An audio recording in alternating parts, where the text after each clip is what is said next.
जी हाँ स्टूडेंट, आज मैं अपने इस वीडियो में बात करने जा रहा हूँ उन स्टूडेंट्स की जो NIOS बोर्ड में रजिस्ट्रेशन कराते हैं, उसके बाद एग्जाम देते हैं और एग्जाम देने के बाद रिजल्ट जब आता है तो वो पास हो जाते हैं और उनको लगता है कि अब हमारी सारी समस्याओं का हल हो चुका है, अब हम जो है NIOS बोर्ड में पास हो गए हैं। लेकिन उनको इस बात से जो है बिल्कुल भी ज्ञान नहीं होता है कि जो असली जो दिक्कत है वो अब आना शुरू होती है NIOS बोर्ड में जब आप उसको क्वालिफाई कर लेते हो।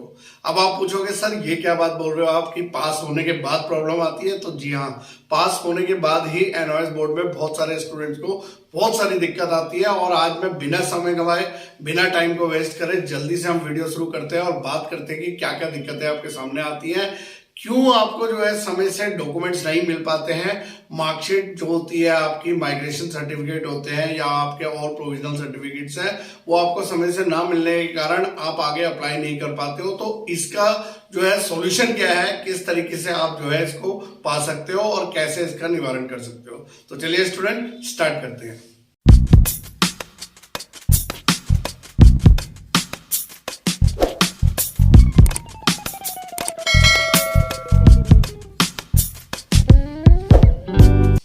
नमस्कार दोस्तों, मैं हूं दीपक सिंह गुसाई, NIOS एक्सपर्ट। हम पिछले कई सालों से जो है देहरादून ब्रांच में NIOS बोर्ड के स्टूडेंट्स को पढ़ा रहे हैं और यहीं से उनको जो है क्वालिफाई करा रहे हैं। उसके अलावा यूट्यूब के माध्यम से पूरे ऑल ओवर इंडिया से हमारे साथ NIOS बोर्ड के बहुत सारे स्टूडेंट जुड़े हैं जो हमारे यहाँ पे एडमिशन करा के पूरे साल भर हमारा गाइड और सपोर्ट लेके आराम से क्लास 12th या 10th को क्वालिफाई कर रहे हैं। आज मैं बात करने जा रहा हूं कि जब NIOS बोर्ड में आप एग्जाम दे देते हैं और पास हो जाते हैं और पास होने के बाद आपको जब जरूरत पड़ती है मार्कशीट की, तब स्टूडेंट को दर दर भटकना पड़ता है। बहुत सारे स्टूडेंट जानते हैं कि जब वो पास हो जाते हैं तो उनको यही नहीं पता होता है कि अब हमें मार्कशीट कहाँ से लेनी है। फिर वो बहुत सारे उनको जो है यूट्यूब के माध्यम से या कहीं से जानकारी मिलती है तो पता चलता है कि भैया आपको तो जाना है स्टडी सेंटर और स्टडी सेंटर जाकर अपनी मार्कशीट लेनी है।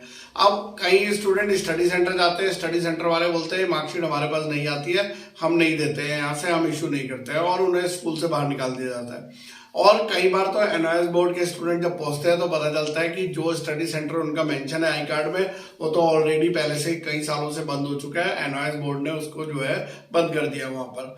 फिर उसके बाद उनको कोई जानकारी मिलती है कि आप एक काम करिए, आप रीजनल सेंटर जाइए। अब कई स्टूडेंट का रीजनल सेंटर पास हो सकता है लेकिन कई स्टूडेंट का तो 200, 300 और 500 किलोमीटर के फेर में होता है तो पॉसिबल नहीं हो पाता है। लेकिन फिर भी कैसे भी करके स्टूडेंट जब जो है रीजनल सेंटर में पहुंचता है तो रीजनल सेंटर कहता है यहाँ से आपको कोई भी मार्कशीट नहीं मिलेगी, मार्कशीट आपके या तो स्टडी सेंटर से ही मिलेगी और अगर आपको ज्यादा जल्दी है तो आप हेडक्वार्टर जाइए। अब हेडक्वार्टर की बात करें तो NIOS बोर्ड का हेडक्वार्टर नोएडा सेक्टर 62 में है और नोएडा सेक्टर 62 में होने के कारण कुछ बच्चे तो वहां तक अप्रोच कर सकते हैं, जैसे दिल्ली के हो गए या फिर नोएडा के हो गए या आसपास के क्षेत्र के बच्चे जा सकते हैं। लेकिन अगर कोई महाराष्ट्र, वेस्ट बंगाल, गुजरात, राजस्थान और अरुणाचल प्रदेश या आसाम से है तो ऐसे स्टूडेंट किस तरीके से जो है वहां तक हेडक्वार्टर तक पहुंचेंगे। और कई बार तो हेडक्वार्टर में जाने के बाद उन्हें पता चलता है कि यहाँ से कोई भी मार्कशीट नहीं मिलेगी, तो आप जो है अपने रीजनल सेंटर से पता करिए। इस तरीके का जो है परेशान होकर स्टूडेंट दर दर भटक कर बिल्कुल ये सोचता रहता है कि अब ये मार्कशीट मेरे को मिलेगी तो कहां से मिलेगी। तो मैं आप सभी को बताऊं, सबसे पहले तो तरीका एक जान लीजिए कि जो आपकी मार्कशीट होती है, अगर आपने पब्लिक एग्जाम दिया है और आपकी जो मार्कशीट है वो स्टडी सेंटर में ही आती है। अब स्टडी सेंटर में लगभग 1.5 से 2 महीना लग जाता है इसे पास होने के बाद, रिजल्ट आने के बाद। लेकिन अगर आपका स्टडी सेंटर बंद हो गया है तो फिर आपको रीजनल सेंटर से ही मिलती है, तब आपको रीजनल सेंटर ही वो मार्कशीट प्रोवाइड कर देता है। लेकिन फिर भी मैं आप सभी स्टूडेंट को बोलूंगा कि अगर आप लोगों को जल्दी से जल्दी अपनी मार्कशीट चाहिए और जल्दी से जल्दी आपको कहीं पे अप्लाई करना है तो आप ये हार्ड कॉपी का वेट मत करिए। तो फिर क्या करना है, तो फिर आपको मैं बताता हूं कि गूगल प्ले स्टोर में अगर आप जाएंगे तो वहां पर एक डिजी लॉकर, जी हाँ, ये जो स्क्रीन में आपको लोगो दिखाई दे रहा है डिजी लॉकर, ये जो है गवर्नमेंट द्वारा बनाया गया ऐप है।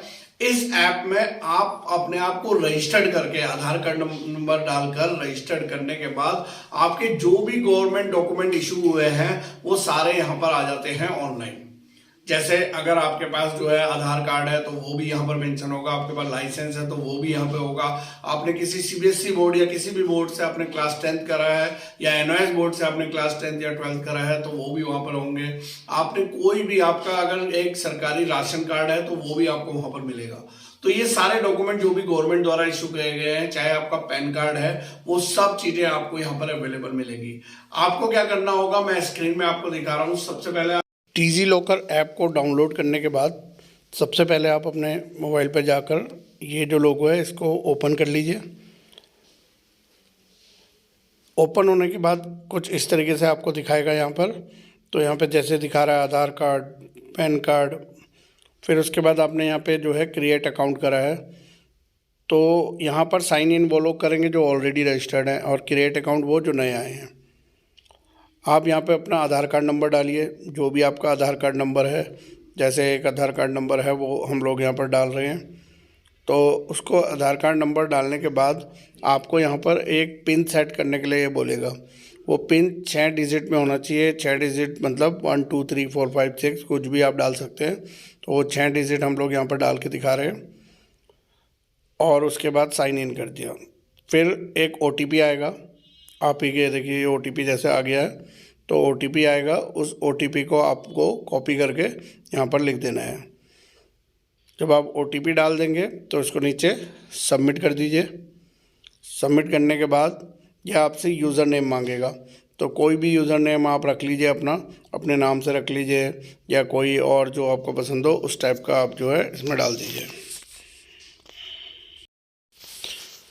देखिए जैसे यहाँ पर हम लोग यूज़र नेम एक अपना यहाँ पर रख रहे हैं कि Deepak@998877, तो उसने ले लिया है, your user name will set to the Deepak.